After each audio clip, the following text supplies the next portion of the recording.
ከኋላ የመጣ አይና ወጣ፣ ፍየል ከመድረሷ ቅጠል መበጠሷ የሚባል አባባል አለ። ቴዲ ትናንትና ከመምጣትህ ዛሬ ብሩኬ ይዞት የመጣውን አበባ ለሀይሚ ማምጣት ትክክል አይደለም። ሲቀጥል ደግሞ በሀይሚ ህይወት ላይ የመወሰንም የመናገር መብት የለህም። አትገባህም፣ አይሆንሽም የማለት የመምረጥም ሆነ የመናገር መብት የለህም። እንደዚህ አይነት ሰዎች ናችሁ። መጀመሪያ መልካም ሰዎች ሆናችሁ ከቀረባችሁ በኋላ በህይወታቸው ውስጥ የሆነች ክፍተት ስታገኙ በዛች ክፍተት ውስጥ ገብታችሁ የሰውን ህይወት የምትበጠብጡ ብዙ ሰዎች አላችሁ እና ከሰው ህይወት ውጡ ለማለት ያክል ነው። ሲቀጥል ደግሞ ጨሪቃዎች ሀይሚዬና ብሩኬ በህይወታችሁ ውስጥ ሶስተኛ ወገን አታስገቡ። ምንም ይሁን ምንም ማለት ነው።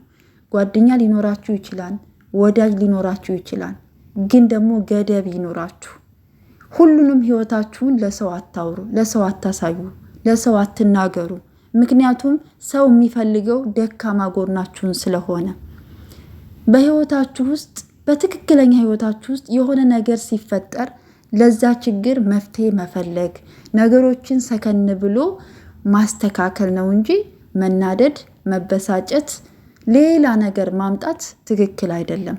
አሁን ሀይሚ ነገሮችን ለማስተካከል እየሞከረች ነው፣ ተረጋግታለች። ብሩኬ ደግሞ አልተረጋጋም። ሀይሚን ለመረዳት ጭራሽ ፍላጎት የለውም። ለምን? ህይወት ነው። ቢያስረዳት ምን ችግር አለው? ያለፈ ታሪኩ ነው። እሺ ይሁን፣ ግን ስላለፈ ታሪኩ እንደዚህ ነበረ በቃ። ስለዚህ እንደዚህ ነው ያሳለፍኩት። አሁን ላይ ደግሞ በእኔና ባንቺ ህይወት መካከል ምንም የሚያመጣው ነገር የለም ብሎ ቀለል አድርጎ ማስረዳት ይችላል።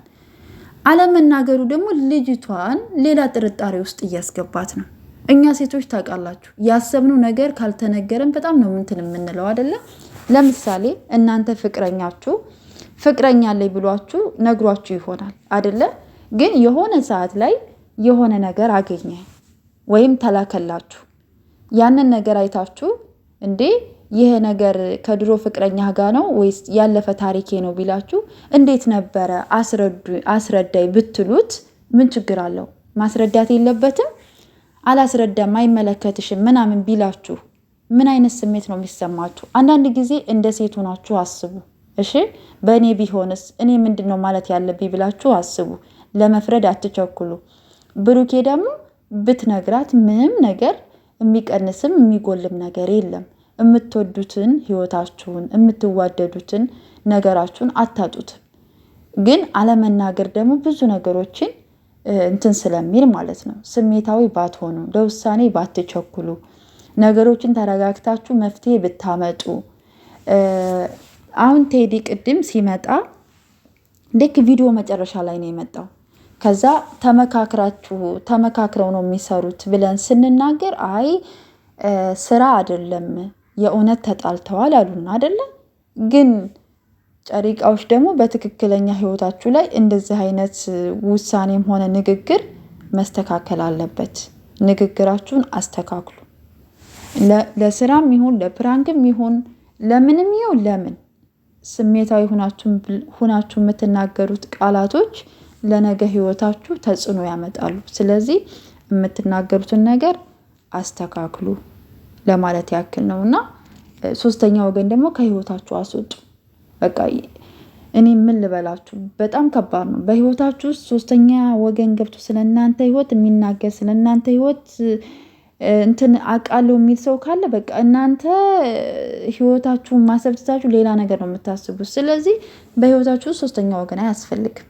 ሁሉም ነገር ገደብና ልክ አለው። ሁሉም በሩቁ ነው እንጂ እንደዚህ ሙሉ በሙሉ ህይወታችሁ ውስጥ አስገብታችሁ ህይወታችሁን እንደዚህ ባታደርጉት ጥሩ ነው ብዬ አስባለሁኝ።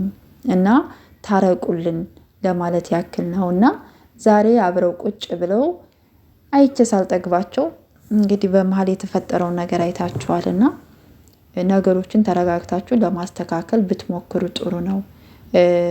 የሆነ ችግር ሲፈጠር ለችግሩ መፍትሄ ማምጣት ጥሩ ነው ብዬ አስባለሁ።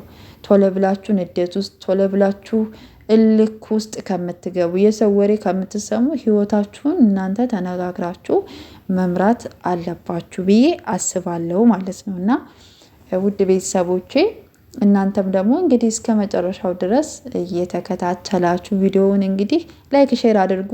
ብሩኬም 300 ሺህ ሊገባ ስለሆነ ቅመሟም እንግዲህ 251 ሺህ ገብታለች። ሰብስክራይብ አድርጉ፣ እኔንም ሰብስክራይብ አድርጉ ይበዛውና እንግዲህ ነገ ወዳ ነገሮች ተስተካክለው ታርቀው ይመጣሉ ማለት ነው።